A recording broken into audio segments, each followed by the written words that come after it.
Today we're going to go over writing post, how to, set up an outline, how to write a post and kind of put it on your WordPress site, and then maybe some keyword research, like how to go through and look for what kind of post you want to write about, because you just don't want to write about anything. Seriously, like you don't want to go out and be like, oh, I'm an expert at this. I'm just going to write whatever I feel like.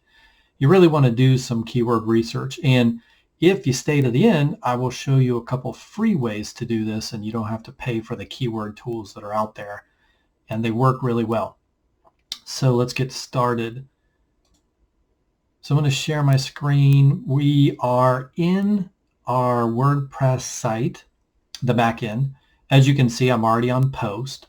So really, if you want to add a post, the easiest way to do that is to come over here, hit the add new, and then that hello world, that other one they have there, that's like a sample. You want to delete that one. And then all you want to do is, hopefully, you have a post that you've written. But here's one that I had written. It's on for my college website, how to, what is the LSAT exam? So I had this one written. It's 2,110 words long. So what I do is I just go through and I copy the whole thing. I know there's a control function I can use to do that, but kind of old school. And then in here, I just hit paste. Okay. And it pastes everything in. I did not want to do that. I hit paste as plain text. I actually want to paste because I had my headings all set up in my thing. So now, as you can see, my headings are heading 2, which is what I wanted for some of these. These are bold and italics. And that is what I wanted. So I didn't want to do plain text. And then I actually copied this one by accident, so I'll cut that out. This is actually my title. What is the LSAT exam, right? Then I go in here and then I can hit delete or backspace to get rid of that space. Okay. And then what I would do is I would hit publish, and then I would go through, and under document you would want to, Yoast SEO has readability bad SEO. So you want to go through and do that. If you want to do Yoast SEO stuff to make your stuff really good, you put the keyword phrase in here. So I would put, what is the LSAT exam in there? Then you go in, put your meta description, or Google will do it. You SEO analysis, it'll tell you, okay, you need one outbound link, one internal link, something linking back to your other post. You need key phrase length. They tell you what's wrong. Meta description, they want you to put a meta description, and your image you need an image. So these are a couple things. If I do, Yoast will either put my SEO score as yellow or green. Okay. So that's how you go through readability. You can look and said, hey, I had too much passive voice, which I always do. Consecutive sentences, all you have to do is hit the eyes and then see where the consecutive sentences are. It's probably in these questions because they're kind of hard to change up. They're true questions for the LSAT. And then subheading distribution. So I only had every subheading, they only want you to have 300 words in. So like this one, easily 300, under 300. This one, under 300. But probably this one right here with the questions is probably way over 300. And that's where they get you. They don't want your subheadings to have more than 300 words. Is it a hard and fast rule? Do you have to get everything so everything's green? No, but I wouldn't want it red. Just try to get it to yellow if you can. That's at least what I do. And it works out well for me. So there is, and then you just hit publish. But I want to publish this to that. And so it says draft. This one down here, you can hit trash to get rid of. You don't need the hello world. And then you can just start adding your post, right? Now, here's the key. You want to create post hit list, right? You want to know what are you going to write and what are you going to write next? Then you write that one. What are you going to write next? Then you write that one, right? So there's a couple different things you can do. A lot of people do keyword research, and I think keyword research is really a big deal. You've got to know what people are searching for so you can write about it. What questions are they asking? Are they asking about, how to set up a blog, how to, what are the best plugins that I should use? What are the best plugins to make my site faster? These are the kind of questions people are asking about how to set up blogs. And I want to answer those questions. But then when you sit down and you're going through whatever, you're writing about and you're trying to think of, you've got to write some posts, right? Like you can't just write 2 posts and you're done. It's got to be ongoing, 1-2 posts a week, right? You got to write or have somebody write them, and then you got to post them and you got to put them out, and you've got to answer questions. So after a while, you might be like, okay, what other questions are out there? And this keyword research really helps you determine what people are looking for, and then what is the number of people that might be searching for it. So here's SEMRush, great tool. What I did is I went into SEMRush and I kind of pulled up, they offer like a free 7-day trial, and I just did the 7-day trial, and I just went through and pulled up all these different keywords I could think of, and I copied them into a spreadsheet, right? So here it is. Now this is just a subset, it's not all of them, but how to start a WordPress blog. So this is the kind of information that these keyword tools will give you, like SEMrush, Longtail Pro. This is the kind of information they're going to give you. How to start a blog, WordPress. Volume, 880 people search that a month. KD score determines like how difficult it is to rank for that long tail keywords, that set of keywords right there. So KD is 7.23, cost per click, $16. That means somebody pays a lot of money to be seen on cost per click. That means they advertise, a lot of advertisers. And then I don't really pay attention to com and results. You can look those up. If you do go into SEMrush and do the 7-day free trial and then do a bunch, you can check those out if you want. I don't really pay attention to them. And then I put these all in a category of, starting a blog. These are questions that they have. How much does it cost to start a blog? Now, you can phrase a question in many different ways. So you don't want to go through and write 5 different posts on how to start a blog and just use all these different keyword, long tail keywords. Because Google's smart. Google's like, okay, they've got 5 posts on how to start a blog, because basically all these say is how to start a blog, how to start a blog on WordPress and make money, how to start a WordPress blog on Bluehost, how to start a blog for free on WordPress. See, a lot of these Google's going to know. So you just pick one of them. I picked how to start a blog WordPress on WordPress. What I would put on, because it still has the main keywords in it. And then you write an article about that. And then you go to the next one, and the next one, and the next one. So the next one may be, you wrote on how to start a blog. The next one may be like how to put a post on a WordPress blog. How to post, how to set up a page on a WordPress blog, how to add a plugin on a WordPress blog. What are the best plugins for a WordPress blog? See, you can just go on and on and on.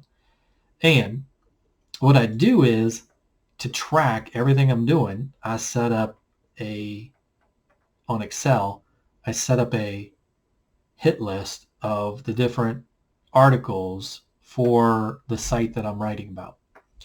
So here you'll say how to start a blog on WordPress. I should put on in there, but okay, was it written? And I put yes, it was written, so I put an X. Category, okay, this is a WordPress blog, so that's my category. Is it live? Yes, if I've got the post live, I put it live. And then I do hire people to do this. So I put Derek and then $22 it cost me. When did I buy the post? The article. How many words was the article? How many pictures did I put on that article? Internal links. So internal links a big deal with Google. You want to link to other categories that are similar for WordPress, like how to set up WordPress. You would want to, that's also a category under WordPress. I would want to link this to that and say, maybe somewhere in my blog, hey, if you really need to know how to set up WordPress, here's a link to go check out that video or that article. And then, do I have products or do I have something that I'm selling that I have links to? I want to know that I have links in there so I can track what I've got going on. Did I put a video in my post from YouTube or one that I made up myself?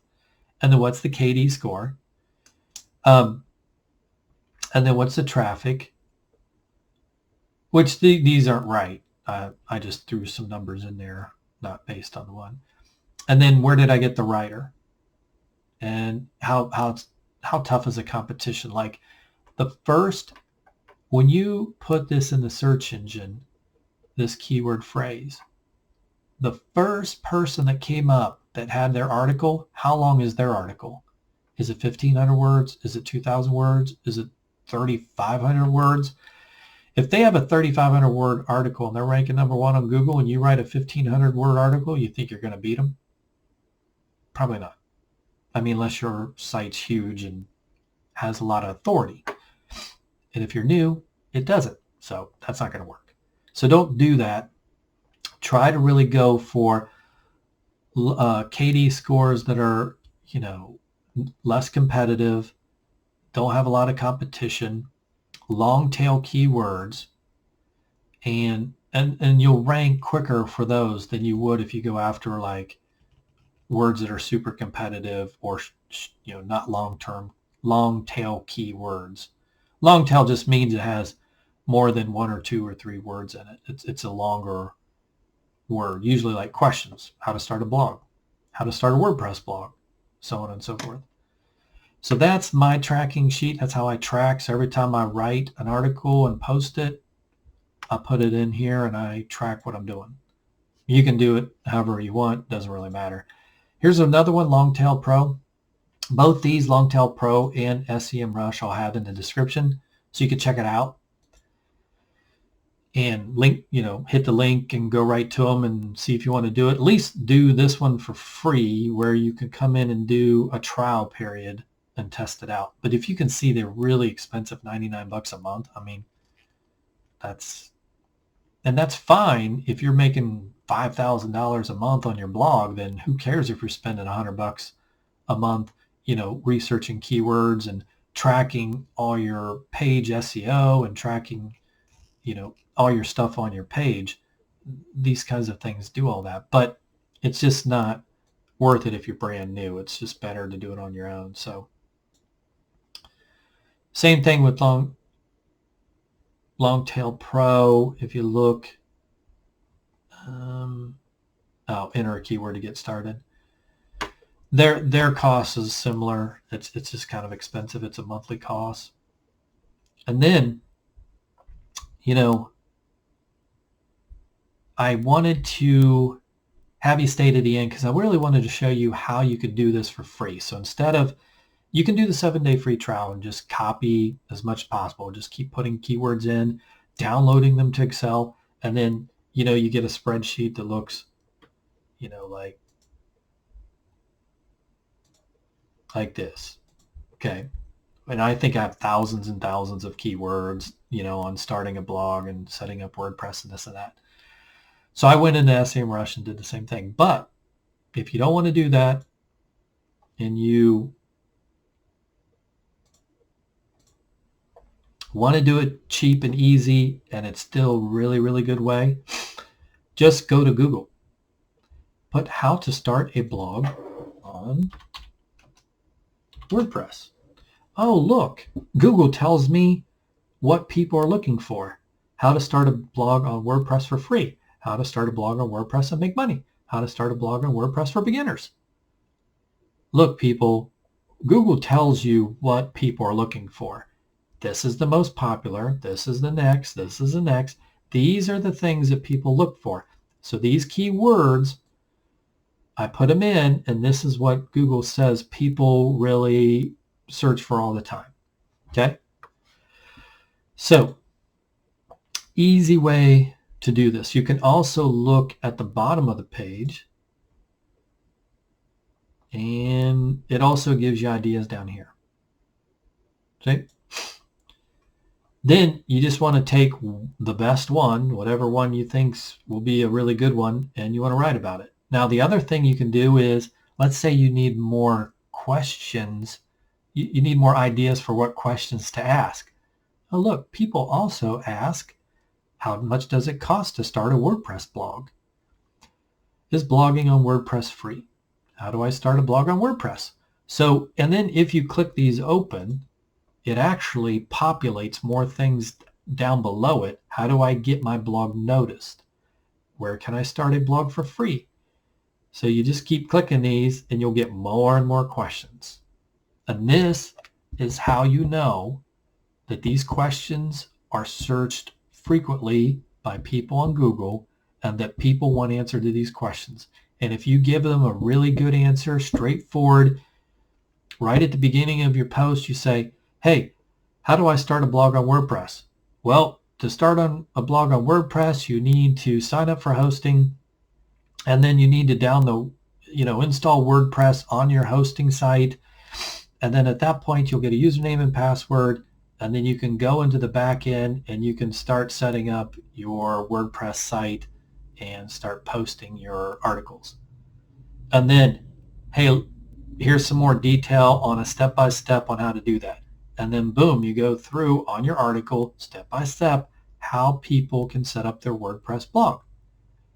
Instead of doing it on a video like I am. Or you can do both. You can, do a YouTube video and you do a post.